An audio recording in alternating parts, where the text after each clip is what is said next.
calm and sure grittiness. It starts with an attitude. We need swagger, okay? Regardless of what happens out there. Doesn't matter. Keep your swagger.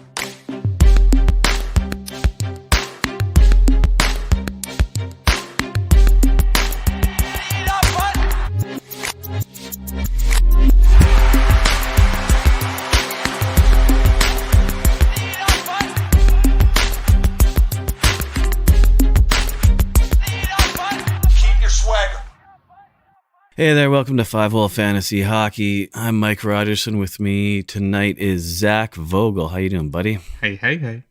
You can find us on Twitter at FHF Hockey, and most importantly, you can join us in the Fantasy Hockey Discord. That's where we talk about hockey and everything even remotely related. Or things that aren't even related to hockey. It's like 7 degrees from hockey. So we get some good conversations going in there. We're going to do a bit of a 3/4 of a week preview. A hot streak, cold streak, an amalgamation, if you will. It's a good 25-cent word. We're going to skip injuries today. We don't care who's hurt. It doesn't matter in the playoffs. Everybody's playing, right? But we do have some news, a few storylines to talk about. One in particular that is very big for you, Zachary. Close to my heart, if you will. Chuck Fletcher is out as the Flyers GM.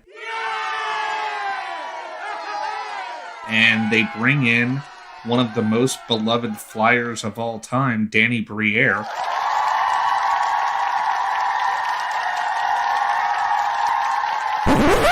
But he says that there's not going to be a fire sale, but there's news around Carter Hart being on the trade block coming up here.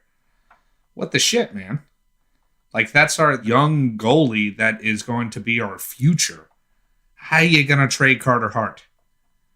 Come on. That doesn't make any sense. I heard that rumor as well, but I mean, why? Why bother? Why trade him? He's just coming off of sense. Makes no sense. No, what is he, like 23? That's what I'm saying. He's super young. What? And just like they had a crappy year last year, him in particular, and a few things, but he's an amazing goalie. That hasn't gone away. The team's just been shitty, really, like up and down and shitty. And he's shown flashes of brilliance this year too. I don't see him being on the trade block. It just, like, sure, you could get stuff for him, but that's because he's awesome. And then what? Then you got to go try to find an amazing young goalie somewhere. I don't know. That one didn't make much sense to me. But are you? Danny Briere seems like a super cool option to me. But what is it? What do you think? Being a Flyers guy. So I'm big on giving guys a job that really want that job.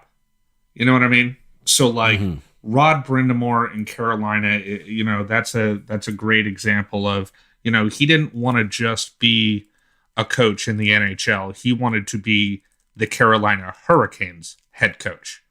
He didn't want to be anybody else's head coach. He wanted to be their head coach. Dan Briere wants to work with the Flyers. So, like, I'm all about giving somebody a job who, you know, who really wants that particular job, because it makes you think, hey, they're going to do a really good job at it because they really want it.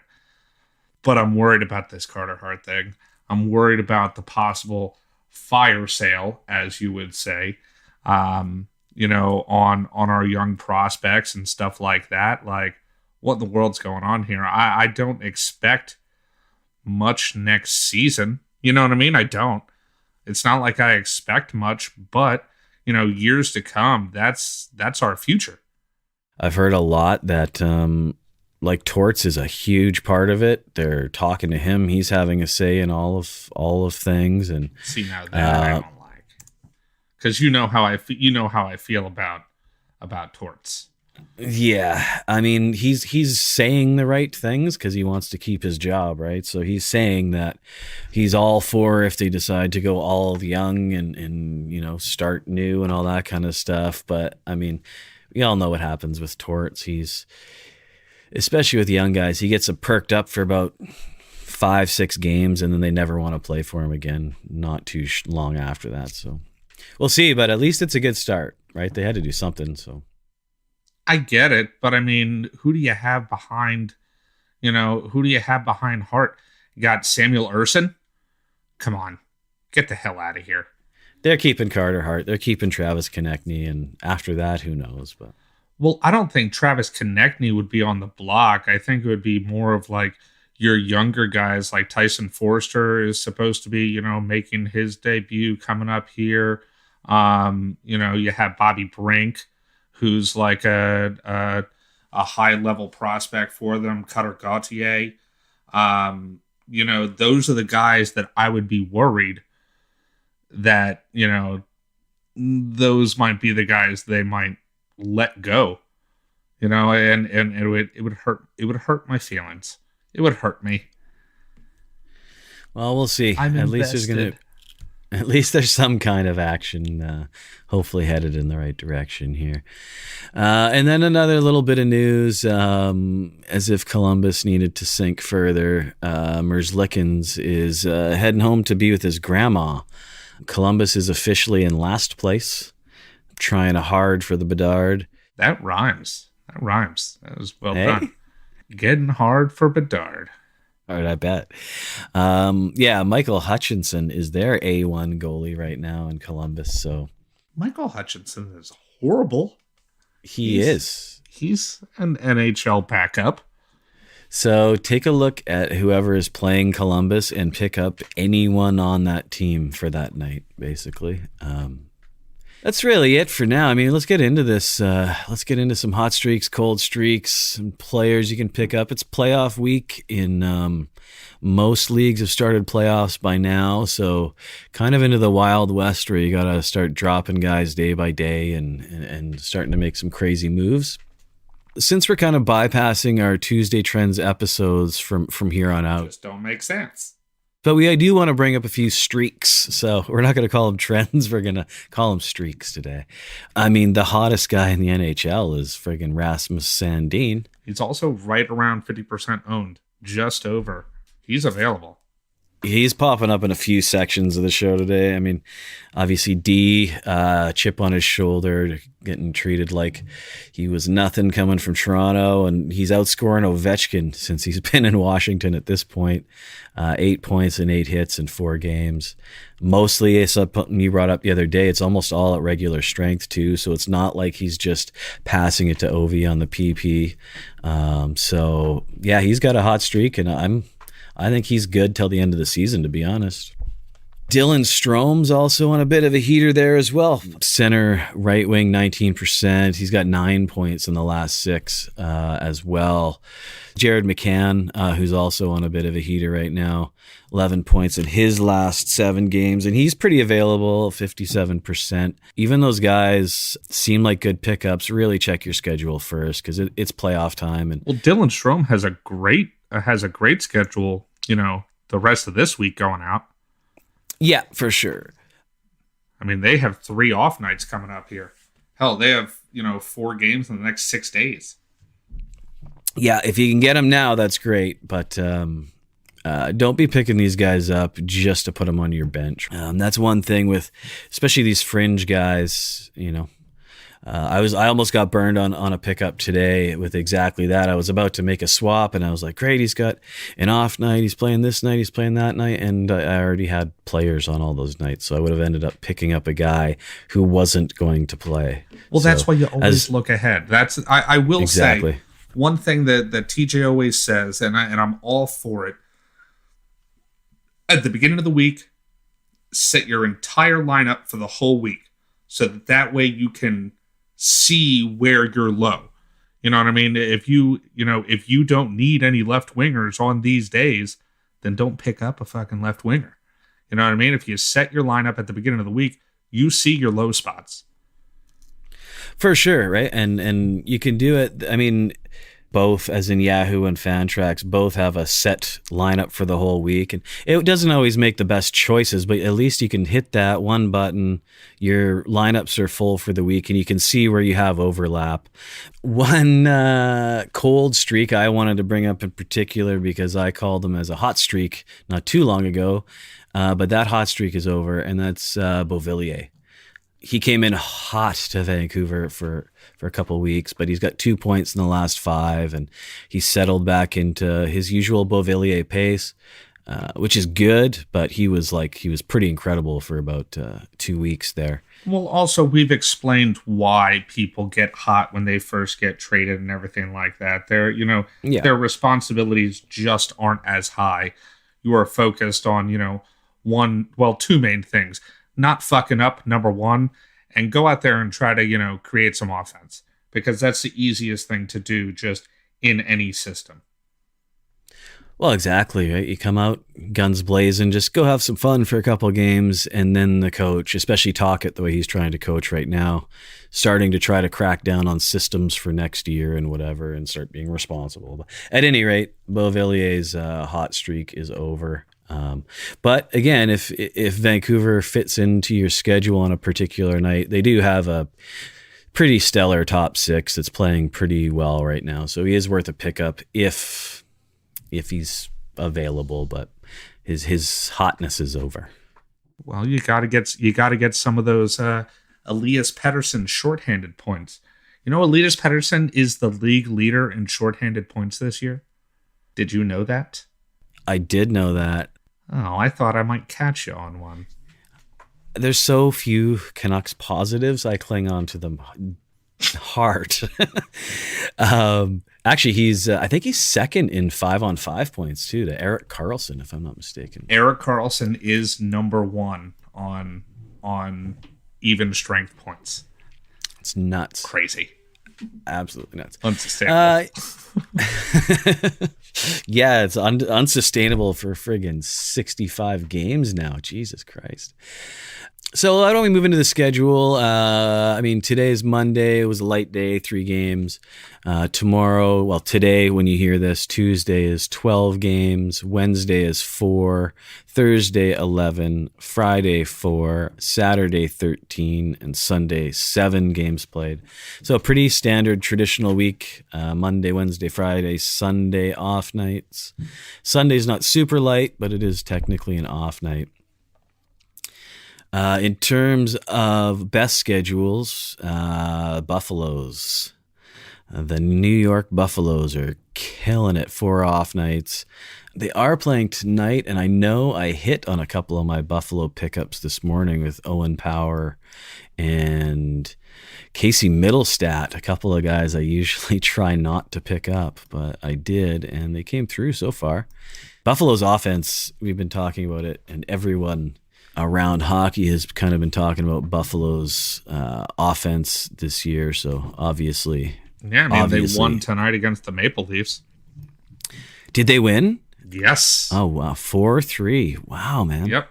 Toronto went up to a 2-0 lead, and then Buffalo came storming back. Jeez, and they sure can storm. They got Tage Thompson, obviously, Skinner. Jeff Skinner is legit again. What the hell? Shut up, dude. What the hell? I know. I think the things that stood out to me on that game are, Alex Tuch with 5 shots on goal. Dylan Cousins with a goal and an assist on 4 shots. Tage Thompson is, we all know about him, but he had 7 shots on goal.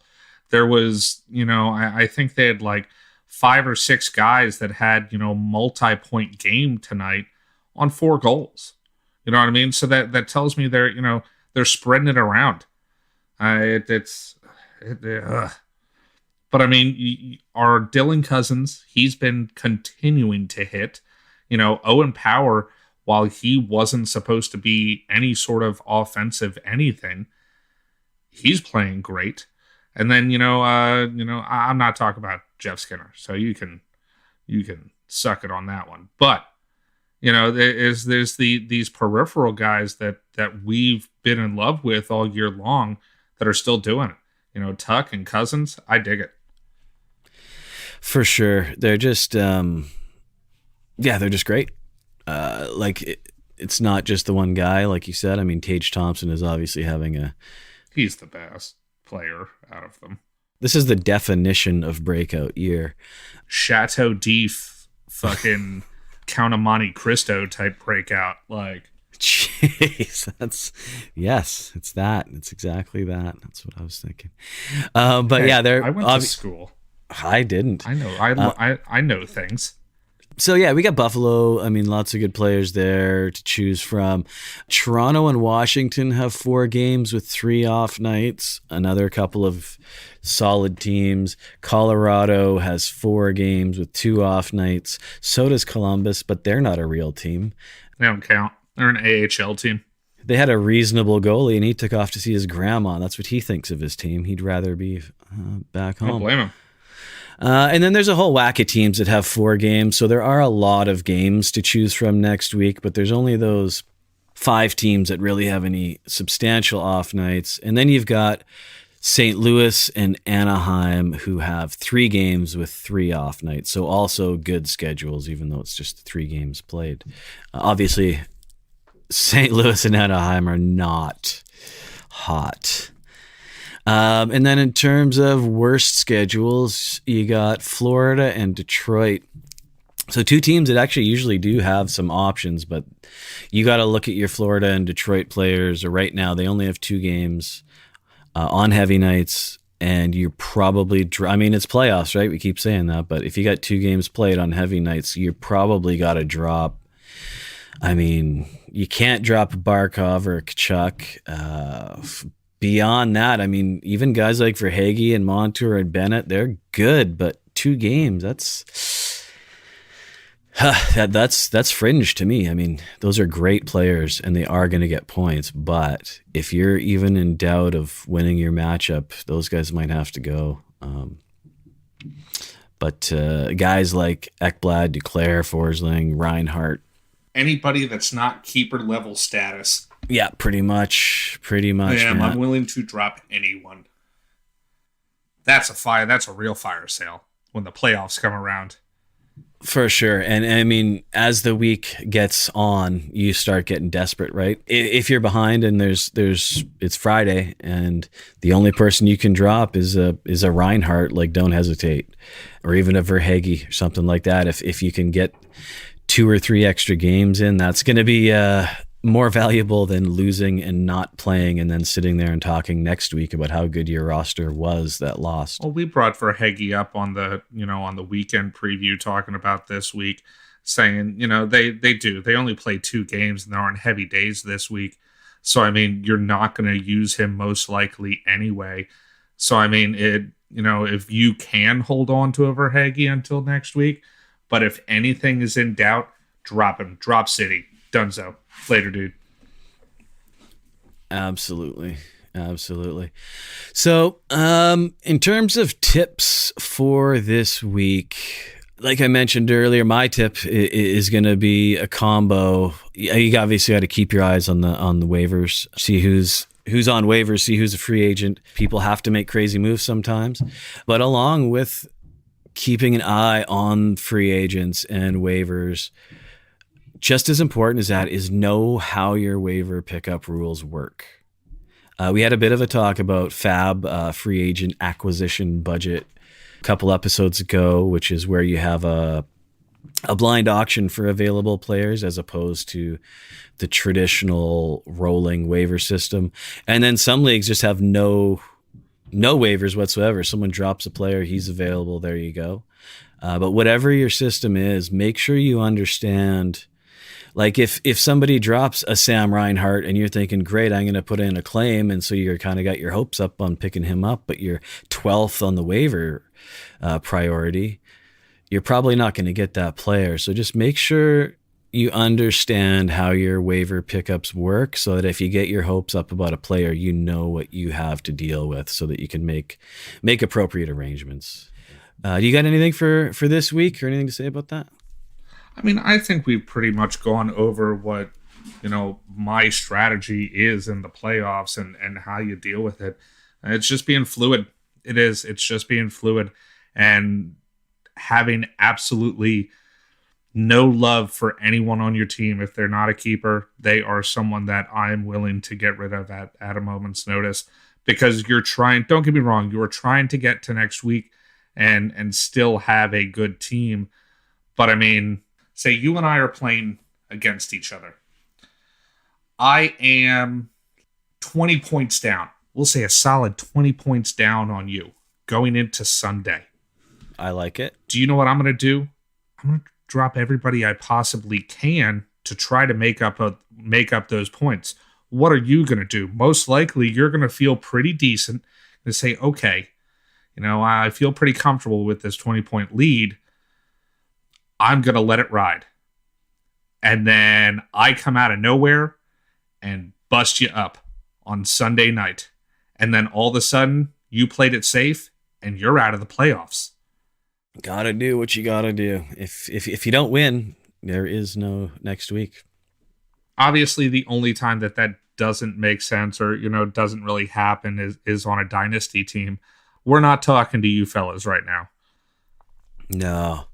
I mean, obviously, yeah, keepers, dynasty, pay attention to that stuff. But in a regular league, yeah, it's anything goes, right? Why don't we move into some actual suggestions? You got to keep things in mind, like we're talking about, where you're at in the points throughout the week from day to day. I would suggest, I see Rasmus Sandin's percentages has gone up since I did notes earlier. Yes. Try to keep a move or two available for the weekend in case you got to make, particularly in a categories league where you might have to catch up in a certain category. In a points league, it's a little bit more worth it just to get as many points as you can whenever you can. But in a categories league, you could have a devastating lead in a few categories and, need like 2 blocks on Sunday, or else you lose. So in a categories league in particular, I'd suggest hanging on to a pick or two. So my first streamer is it's a 2-week guy, actually. This one makes more sense if you are feeling fairly comfortable about your team. Nick Schmaltz. He is still available, and he's still over a point per game since we started talking about him 2 months ago again. Center right wing, 39%. Like I said, we've talked about him so many times. It seems like he's the new Fiala. Second half of the season, he just turns it on at some point. He's got 18 points in the last 15 games. Now, the caveat here is he has 3 games this week against Calgary, Vancouver, and Chicago. So you can score on those teams. But next week, they've got 4 games played with 3 off nights. So if you can work him in without hurting yourself too much, towards the end of this week, everyone is going to be trying to pick up Nick Schmaltz. So if you can get him in now, he does play against some weak teams this week, and then next week he has a killer schedule. And I haven't checked his status in the last bit here, but he had a minor injury and didn't play. So he's got a day-to-day right now, I believe. So you can actually pick him up and throw him straight onto your IR plus and then hang on to him and kind of activate him off your IR plus as almost like an extra pickup. So I like Nick Schmaltz for that, so long as you can deal with a guy who only has 3 games played this week. I'm going to go with Niko, man. I'm all about these rhymes today. I liked your rhymes, so I'm going to rhyme a little bit too. Niko Mikkola. Dude is nice. Banging, dude. He Yes, 2 games ago against Buffalo, he had 8 hits and 5 blocks. The game before that, 1 hit, 6 blocks. Dude is out there pumping it up on the ice. I like it. I'm going with Niko here. Any other of my streamer suggestions were going to be the entire third line for the New York Rangers. Now, don't get me wrong. They are not scoring lately. They have not. All the scoring has been really bunched up into that top 6, especially that top line. Even Kane hasn't been getting too many points, but it's that top line that's really scoring right now. But still, it's that Sunday matchup against Nashville that I really like. So I like the New York Rangers. I like that kid line. But for bangs, as far as hits or blocks, Niko Mikkola, dude. Yeah, man. I like him, actually. Yay. I picked a good one. I'm not even kidding. I have him on the 2 dynasties I'm in. I have him on both. And no word of a lie, I picked him in both leagues because of Miiiiiiiikolaaaaaaaaaa, like the old Ricola commercials. Miiiiiiiikolaaaaaaaaaa. Exactly. That's the only reason I picked him up. And he turns out he's a really good defensive defenseman. So, moral of the story. When I was a kid, I thought that they were saying free cola. I did. Nice. And then I was really upset when I found out that that was not the case. Hand to God. It's true. Who else you got, Raj? Well, I'm going to go with a guy. He's 54% owned, but he is very useful on St. Louis as Brayden Schenn, center left wing.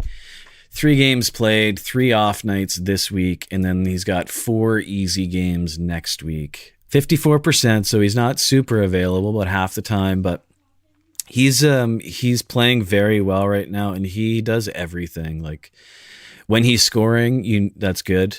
He is a top 6 in St. Louis, and he hits quite a bit, actually, especially heading into playoffs and that. He's rugged, so I like him. Dual eligible, that's nice. All the off nights are nice.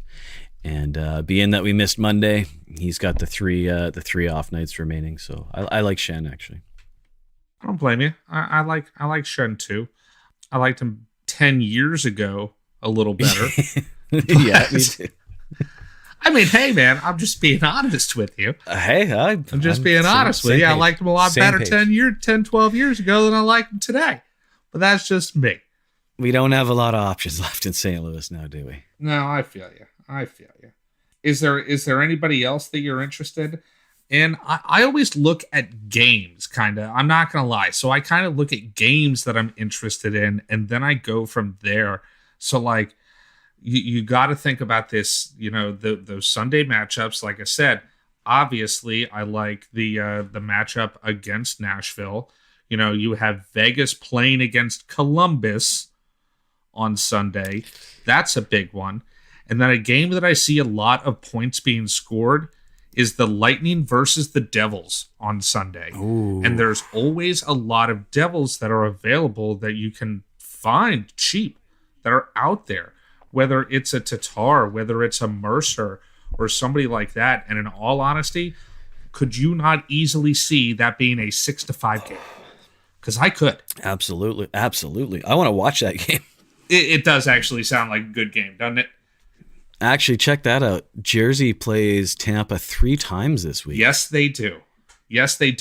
And so actually Tampa has a fantastic schedule as far as who they play. They're playing a lot of heavy nights, don't get me wrong.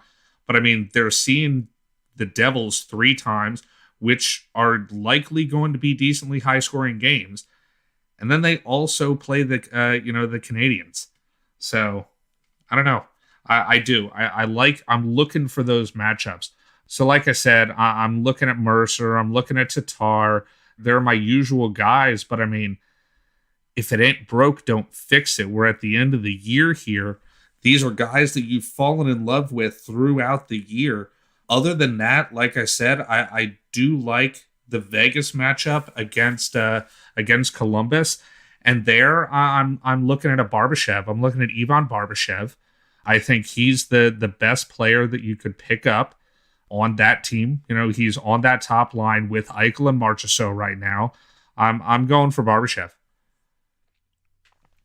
I like it. Actually, one other guy I like on St. Louis who's worth a shot is Vrana. We know he's had his ups and downs for sure. St. Louis took a shot on him, and like we were just saying, there's not a with Tarasenko leaving and blah, blah, blah, blah. There's lots of room for people to push hard and make a spot for next year. And Vrana so far, he's played 4 games. He's got 2 goals, 14 shots. So he's ton of shots. Yeah. I was going to say that too. Ton of shots on goal. Yeah, he's trying. He's really giving her. I mean, he's gotta, and he is a good player when he's giving her the old college try. Yeah, when he's good, and so I think he's worth it. Again, the schedule is very good for this week, and if he happens to be working out, they got a good schedule next week as well. Is there anybody left? Is there any other good players in the NHL? Nope, we named them all. We named every single one of them. Even Barbashev and Niko. They're all gone. We named every single one of the good players. And that's it. Jakob Vrana. There's nobody else. Schmaltz. I have a couple of just go checks from my Vancouver Canucks. Feels so gross saying that for the season, but a couple of just go checks. Canucks don't have a great schedule. It's okay. But Kuzmenko, nobody is picking him up. He's been 56% forever, left wing, right wing. He is totally legit, man.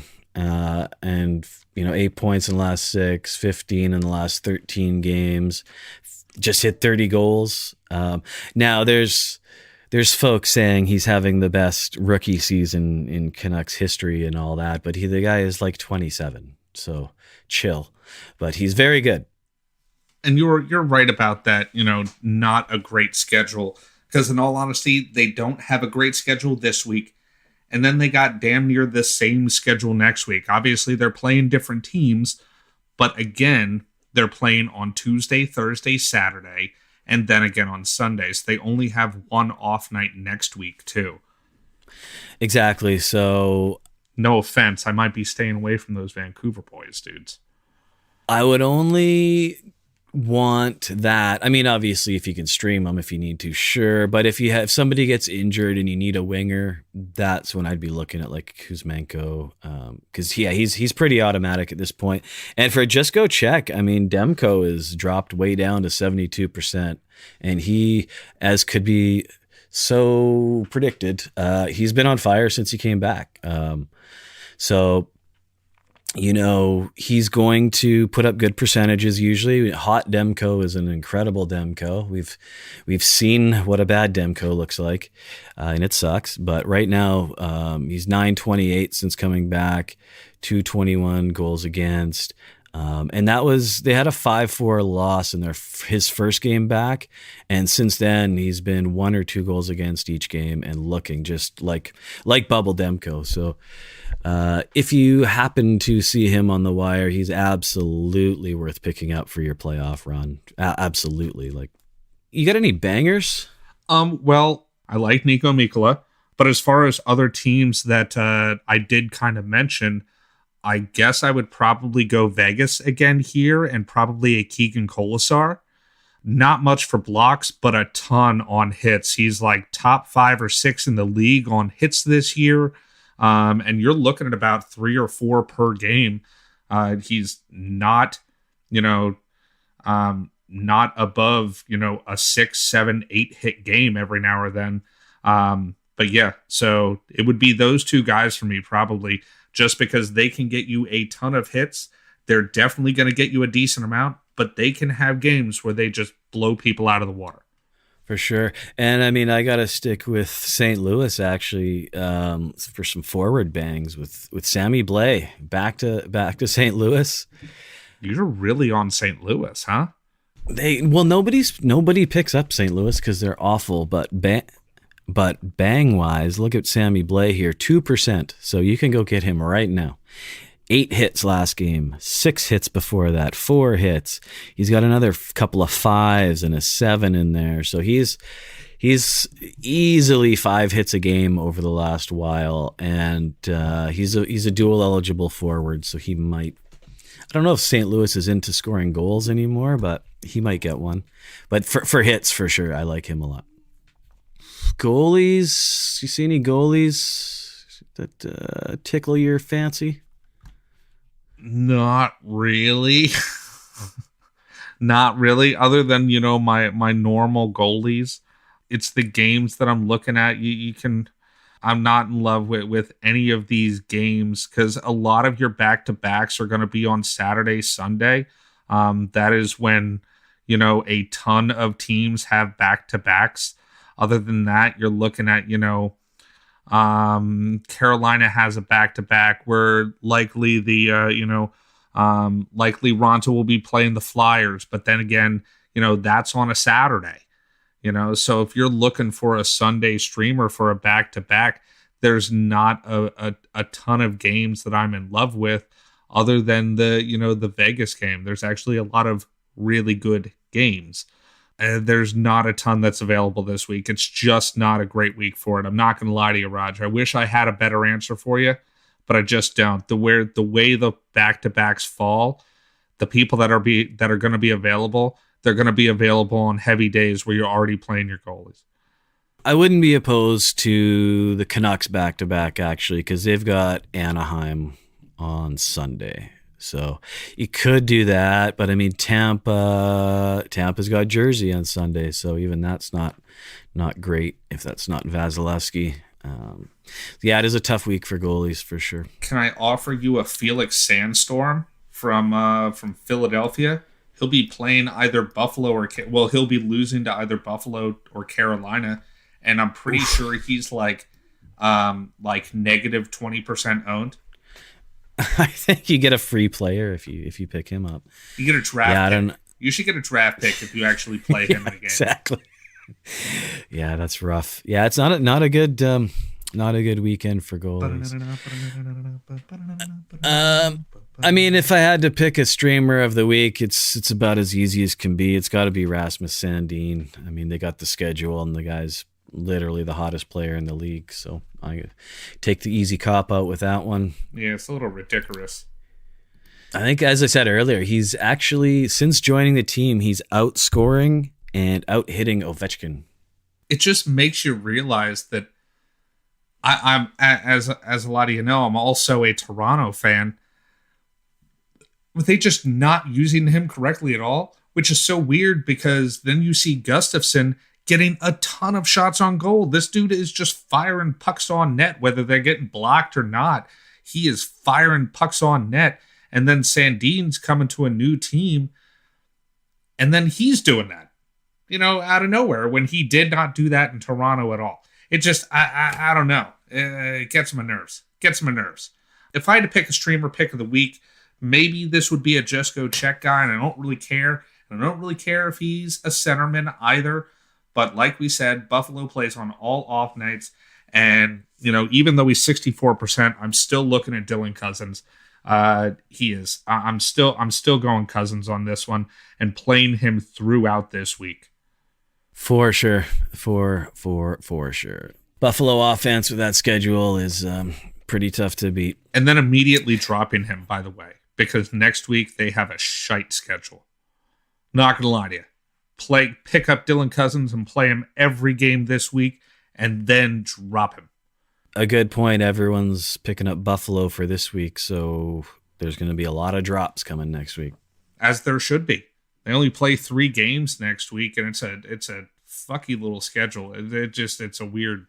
They play Tuesday, and then they don't play again until a back-to-back on Friday, Saturday. Oh, just weird. Can't leave it that late. You can't go 5 days without any points. No. 4 days without any points in the playoffs. No way. The Avalanche have the best schedule in the world next week. I know this is getting way ahead of things, but they have a perfect schedule next week, and they play Chicago, Pittsburgh. That's their only hard game, is Pittsburgh. And Pittsburgh can still let in 4, 5, 6 goals. They might be able to beat you, but they're still letting in 4 goals a game. And then they play, Arizona twice on a home and home on Friday and Sunday. Arizona, if you have a chance to pick up players at the end of the week, if you are so far ahead and you are winning your matchup, or if you have a bye this week, load up on Avalanche players. That's my tip of the week. If you have a bye this week, load up on Avalanche players, because next week they have a kickin' tits kind of schedule. Absolutely. Oh, side note, Lekhonen left the game. Ooh. Lekhonen left the game tonight. I was paying attention because one of the playoffs I'm in, the guy I'm playing has him, and I believe he had 2 goals and an assist and then got injured. So keep an eye on what's up with Lekhonen. Not that I'd wish harm on anybody, but I'm so glad he got hurt. But keep an eye on him for next week. Hey, blood out for blood in the playoffs, buddy. I guess that's our week preview-ish type of thing. We'll be back later in the week with a weekend preview. Probably hit up some mailbags. Mailbag.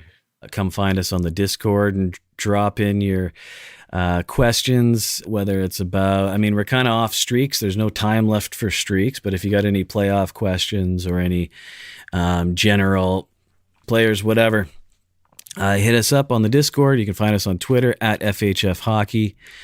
And hopefully TJ has a safe flight. Hopefully we can get him on here pretty quick. I want to hear his thoughts on the Philly debacle as well. I know he's happy. I want to hear it come out of his mouth at some point, though.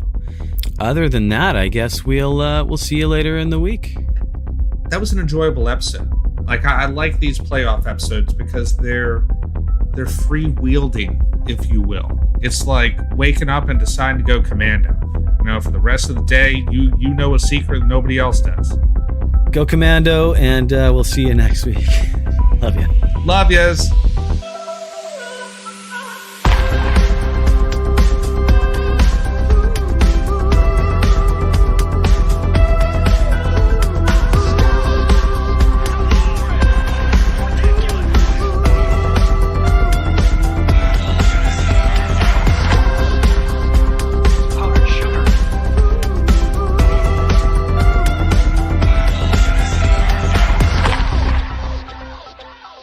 Adios, turd nuggets.